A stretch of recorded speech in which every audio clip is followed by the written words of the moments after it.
Убактылуу сүйүүгө берилбе. Жаш жигиттер ушундай үйлөнгөнчө кыздар менен жүрүп калыш керек, кайф кылып калыш керек.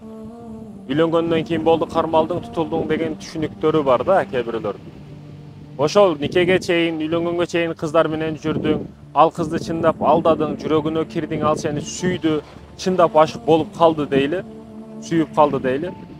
Эми суроо сен аны пайдаландың, денесин кумарына батырдың, өзүң дагы баттың дагы таштап кетип калдың. Ушул нерсе кайтпайт деп ойлойсуңбу?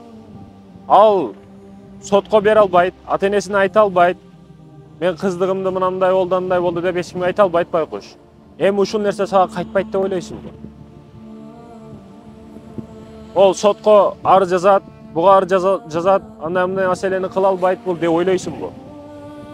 Ооба, бул маселелер болбошу мүмкүн, бирок адилеттүүлөрдүн адилеттүү соту сени карап турат го. Кайтпайт деп ойлойм, сөзсүз түрдө кайтат бул. Сөзсүз түрдө кайтат. Же денең өтө катуу оору болуп кайтат. Же балдарыңа, кыздарыңа дени сак маселесинде өтө катуу оору болуп кайтат. Же кыздарыңа дагы ошондой башына ушундай нерсе келет. Бул катуу жооп болот. Сен ойлобо, убактылуу сүйүү, убактылуу нерсени пайдаландым, муракатка баттым, ушундай деп сүйүнүп калба. Эң жаман нерсе ошол мисалы девушкамды ушундай кылам деп, девушкам келбей койду деп, ушул нерсеге өкүнүшүң күнөө үстүнө күнөө болуп эсептелет.